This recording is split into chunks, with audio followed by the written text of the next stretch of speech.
Welcome back to Mood India, California Arts Association's presentation of performing arts from India. I am your host, Arvind Kansal.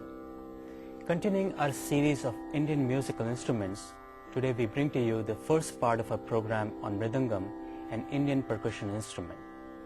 Mridangam is very widely used in Carnatic music. In the studio I have here with me Vadiraj Bhatt, an accomplished Mridangam player from San Francisco Bay Area. Accompanying him is the Carnatic vocalist Raghavan Manian. Vadiraj has learned how to play Mridangam first from Sri B.R. Sridhar and then from the world famous T.V. Gopalakrishna. Raghavan has been a student of Sri Dr. Balamurali Krishna. Welcome again. Thank you very much. Vadiraj, can you introduce us to and our audience to Mridangam and give us some background and historical origins of it? Mridangam is believed to be a prehistoric instrument. It has its roots in our epics. It seems to be the instrument that Lord Nandi, the bull-faced Nandi, played when Shiva did his cosmic dance. It goes back to that age. In Sanskrit, it is called Mridangam. That means one which is made out of clay. It basically has a cylindrical structure. Centerpiece nowadays is replaced with a wood, preferably a jack wood. They take a whole branch and then they start carving the inner layers of it, and they make a cylindrical hollow structure. On the two sides of it, we have mouthpieces which are made out of skins from various animals. It has goat skin, it has calf skin, and it has on the left hand side it has a bison skin. And these two are held together originally by, again, it used to be a buffalo skin, but these days we have replaced it with synthetic strings which are more weather resistant.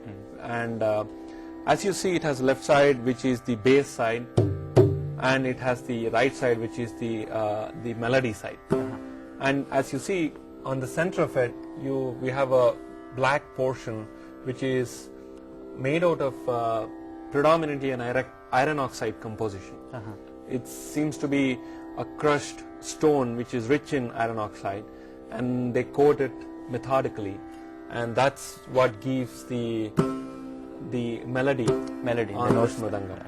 So that's the construction of the Mridangam, and sometimes these compositions are kept very secret, and because seem to be some sort of a proprietary nature of it between each construction. And generations of people work on making these Mridangams. Absolutely. Right? Lot family tradition. Family tradition, and even today in Madras and in all parts of South India, people are have generations who worked on this particular instrument. I see. And it's very melodious instrument, and as you can see, it has a very melodic tone. And a lot of people ask, "Oh, you just tap on it? Is that easy?" Right. And I say, you make it look very easy. Yeah, and why don't you come and try it? And probably you should give it a try. Sure. Well, doesn't quite seem to make the same sound with me. Absolutely. So this first beat took me almost 6 months to even perfect to the level that I'm playing now. And my guru and my gurus, when they play, it's even more beautiful. And that's the nature of this instrument, and I hope you...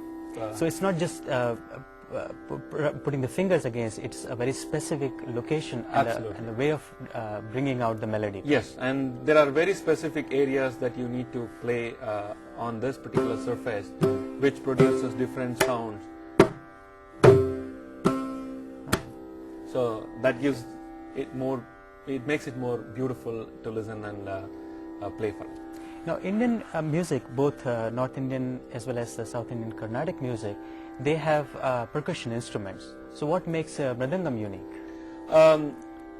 Mridangam is a very unique instrument in the sense, as I have explained before, it has a bass side and it has a treble side, or the melody side. This is the only instrument apart from tabla where you have this kind of a combination. Typically we see a bass as or just the melody as the percussion instrument. Right. Out here it has both, and together they produce unbelievable combination. So you can attribute it to the masculine side of it, which is the left, and the feminine side of it, which is the right. That means this has more sur or nadam, and you can play a lot more beats with it, but this has a very majestic, or what we call a gravity to the beat. So together they provide such appealing feeling. So that's why we call it Purush and Stree. It's a perfect harmony that you can see in only these instruments. In a Mridangam performance, what is it that makes it beautiful, and how do you make it aesthetically pleasing? As I was saying, it has both a bass and the melody side.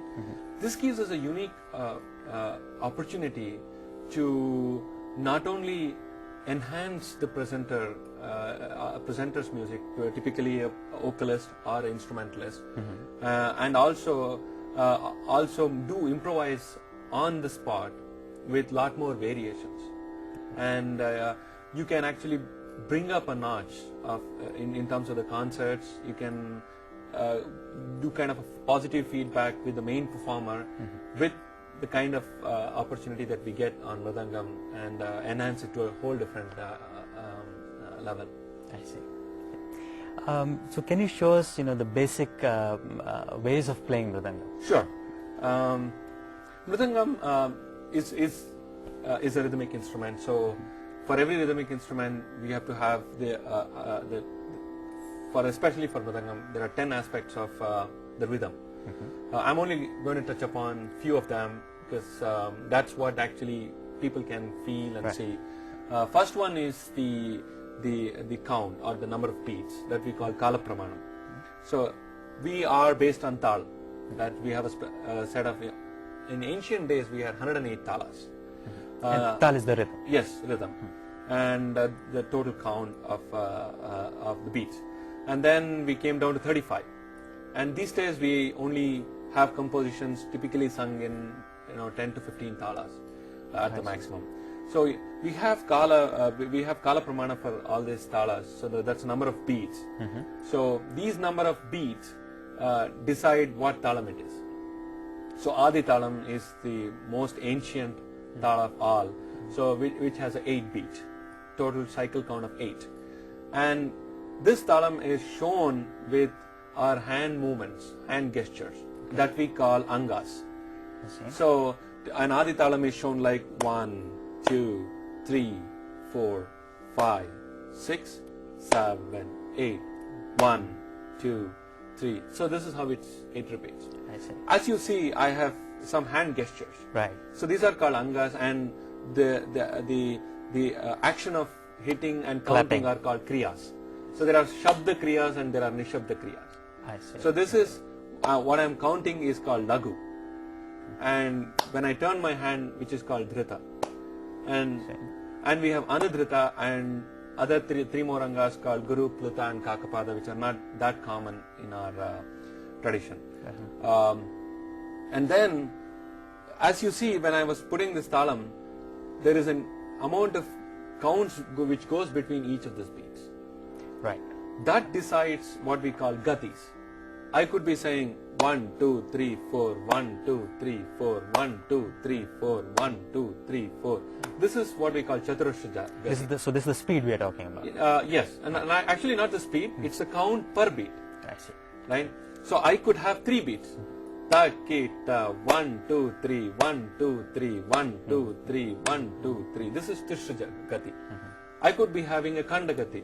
1, 2, 3, 4, 5. 1, 2, 3, 4, 5. 1, 2, 3, 4, 5. 1, 2, 3, 4, 5. Taka, takita, taka, takita, taka, takita. Same talam. I'm just changing the gatis. Right. So likewise, there are 5 gatis. Sankirna and Mishra. If you look, they are all prime numbers. I see. They are all prime numbers. So that's the number 3, those who are interested in. Then comes the speed, the one which you mentioned. So I could be saying 1, 2, 3, 4, 1, 2, 3, 4, 1, 2, 3, 4, 1, 2, 3, 4. Half of it is 1, 2, 1, 2, 1, 2, ta, ka, di, na, ta, ka, ja, no. I can go 8 times. taka dinna taka jannu taka dinna taka jannu taka dinna taka jannu taka dinna taka jannu. So that is 8. So that is the kala pramanam. So which is Vilamba kala, Madhyama kala and Dhrita kala. So these are the typical main 3 things that people see in the concert if they kind of observe. And on the Mridangam, this is widely used in all sorts of presentation. And coming back to the Mridangam aspect, we have basically 8 notes. So on the left we have, these are basic notes, and together there are some more notes which I'm not going to allude to right now. So which is, we have something called Ka and Do on the left. So if you see Ka, Do. And on the right we have Ta, Ri or Di as well. And then we have Na, and we have Di, and we have Tam, and we have Do. So likewise these are 8. Together you can say Di. Right? And so Ta. So likewise the basic beat, basic note of this is Na, Din, Na, Na, Na, Na. I see. So these are the basic beats, and there are a lot more that you can do with the Mridangam. You can show us a couple of examples? Sure. One of the initial beat that they do is ta, te, di, ta, di, ki, ta, di, ta, di, ta, di, ki, ta, to, ta, di, ta, di, ki, ta, nam, ta, di, ta, di, ki. These are the balapatas. Ta, ta, di.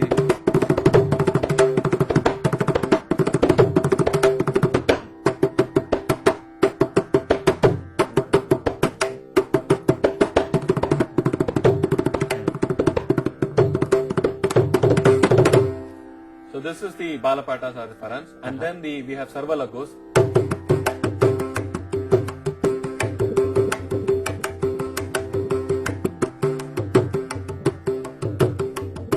This is what typically used in what we call sarvalagu, used in concerts when we accompany them. That's where I have heard them most. Correct. Yeah. Right. So in talking about concerts, I've seen places where Mridangam is being played as an accompanying instrument.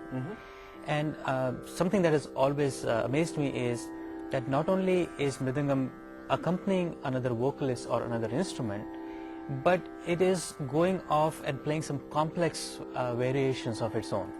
It's not just keeping track of the basic rhythm. So in those cases, who's keeping track of the bass rhythm? So this is one of the main differences that I can see between Carnatic and Hindustani music. In Hindustani music, I think the tabla player is the one who keeps the rhythm. That's also true in the Western music too. Yeah, so they keep that part of it. They are under the control. There is specific beat which actually starts and ends the cycle, and people tune to it. In Mridangam and in Carnatic music for that matter, the main performer is actually putting these talas.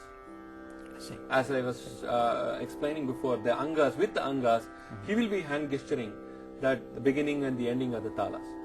So no need to keep the talas. That gives us a lot of improvisation opportunities for both of us, Right. as the main performer as well as for Mridangers. Since we don't have to worry about somebody keeping the beat, we can just go on. We are like teenagers, just out of control. But we are kept through our hand gesture like our parents. They always tell us, Because you have to come back and meet. back. Right. So that gives us a good reference point, and based on that we do a lot of improvisation, and then finally we meet at the salient points where we are supposed to be. I see. So that's a major difference that I can see, and that's why people wonder, what do you guys, how do you come back and things like that. That's the difference. So how about if it's an instrumentalist playing and you're accompanying? In instrumentalist playing, typically we have a third person helping us in the front or to the sides, putting the talas so that they kind of see. And very skilled instrumentalists I've seen, they don't even need. They just use their legs. And mentally, I have even one blind violin player who can't see anything, but his sense of rhythm is amazingly sharp. So but he's mentally even tuned to that. As you progress, more into the field, then you don't need actually hand gestures at all. Oh, that is amazing. Yeah. That's true. Let's talk more about Mridangam used as an accompanying instrument. So what are the key styles from that aspect? Mridangam playing, it has wide varieties in terms of its style and the play techniques. I'm just going to allude to a few of them with the help of my friend. And if you can, show some examples. Yeah. The first and foremost that comes to my mind is the expressing the mood and the sahityam of the song. Every composer has taken utmost care while composing a specific song. And when sung, the rhythm is inbuilt, because the rhythm also is amplifying and the sahityam and the bhavam or the mood. I see. So to give you an example, we have a slow pace or vilambit kal presentations, where a composer is explaining or explaining a specific part of it or specific nature of a god or something like that, which means that we have to slow down and enjoy every aspect, every corner of that. Right? That is called vilambit kal. And in the madhyam kal, it's more like a I'm just contemplating what I'm thinking. My thoughts are moving. I'm just questioning myself. It's a continuous. So it is slow pace. It's not fast, but it is not really slow, but it is free flow, which is called madhyam kala. And then we have the dhrita kal. That means I'm very joyful. I can't express enough, so I'm being really driven. So that is the dhrita kal. So more of a playful. So these three pieces Raghavan is going to play, sing now, and then I'll be accompanying, and then I'll come back to the two more styles. Okay.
Right. There's a certain gravity to it. Correct.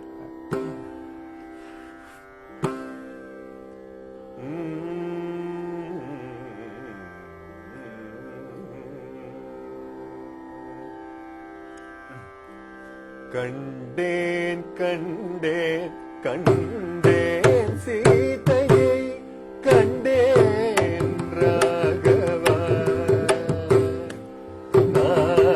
Kanden, kanden, kanden Sitaye, kanden Raghavan. Kanden, kanden.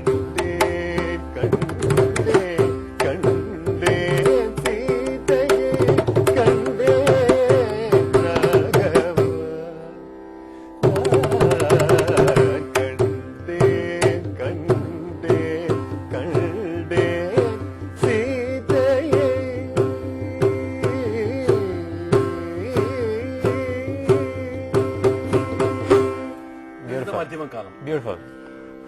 Now we have Dhrita Kal. Okay.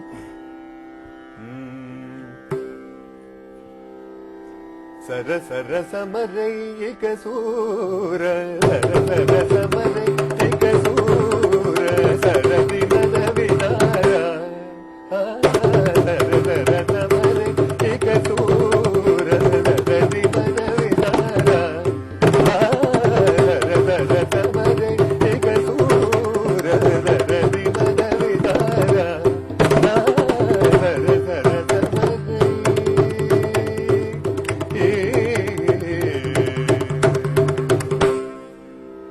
So this is is Beautiful. the Dhrutika.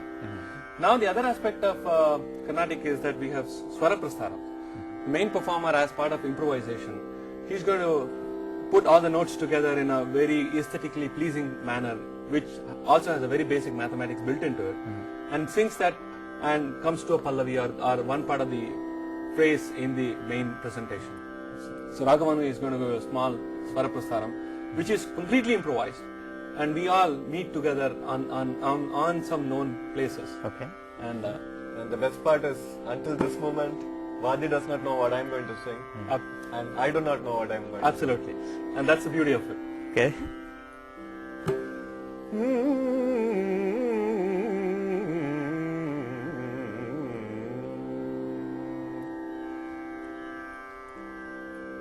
Ragatala Gadulanu Padu Sunu Mirizani Dabamaga Madani Ragatala Nizani Dabamapamagari Gamabadani Ragatala Madamabaga Mamagari Dari Gamabadani Ragatala Nirini Dabamaga Madani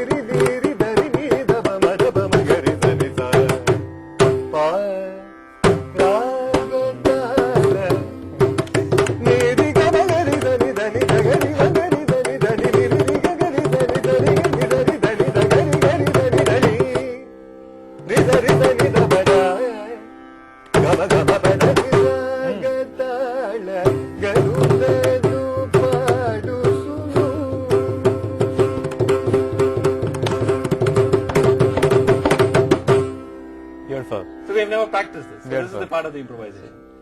Now the other aspect of it is that when he's singing some specific sahityam, we have to actually emphasize and make it more beautiful by emphasizing and or de-emphasizing at times. So this can be seen in a very specific kriti called Tillanas. And there are a lot more, but it is very predominant, which is similar to Tarana. So Raghavan is going to sing a piece of Tillana, which I'm going to be following.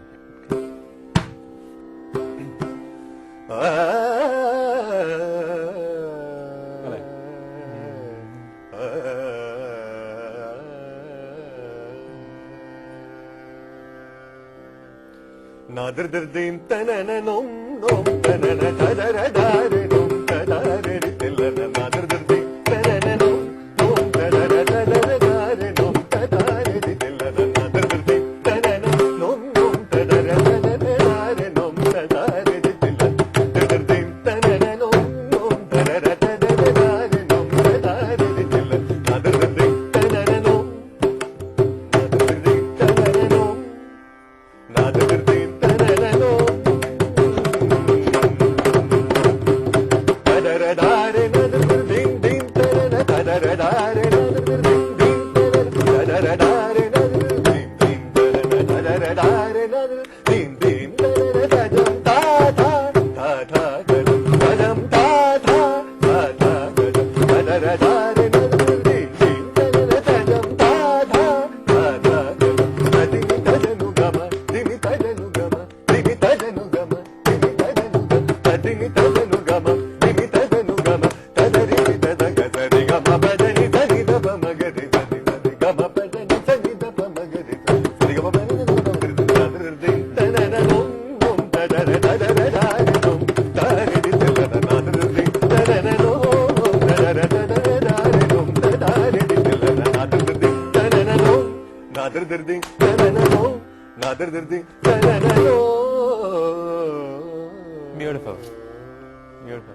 Yeah, I can see the similarities to Yes. Tarana. So that's where we kind of improvise while singing. When using Mridangam as an accompanying instrument in performances, what is it that distinguishes a skilled Mridangam player, and what does he bring to the concert? Just don't screw up. Okay.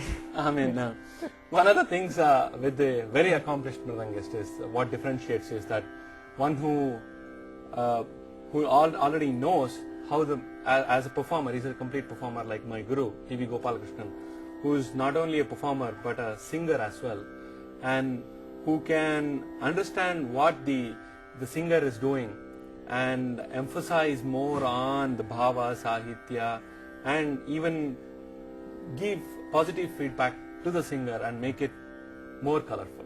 I see. So, would you play us a piece and give us some example of, Sure. of your Guruji and your teacher? Raghavan is now going to sing a bhajan, to which I'll be accompanying, and then we will. This is the part where my guru gives a lot more importance to the nadam, and Raghavan is going to sing a Purandardas bhajan.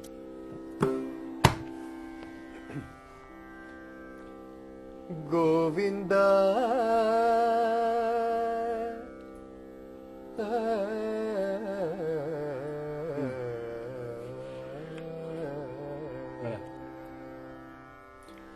Govinda, Ninna Namavichanda, Govinda, Ninna Namavichanda, Govinda, Ninna Namavichanda, Govinda, Ninna Namavichanda, Govinda, Ninna Namavichanda, Govinda,